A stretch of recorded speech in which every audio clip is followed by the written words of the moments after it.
because he finally admitted. We have to read between the lines because nobody seems to want to ask the hard questions.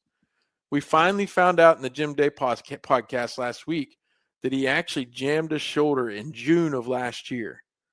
And I remember getting to come on a few of these shows with Nate and with Chad, and then even on Late Night Reds with Ben, and I think one time with Chad.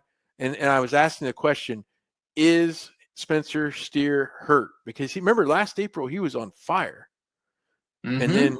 And then he just wasn't anymore. And he had a good season. He had a 2020 season. He was good for, especially 90 RBIs or whatever he had. He had a good overall season, but he wasn't the same hitter after apparently that time in June that he hurt his shoulder diving back into a bag. And nobody ever talked about it last year.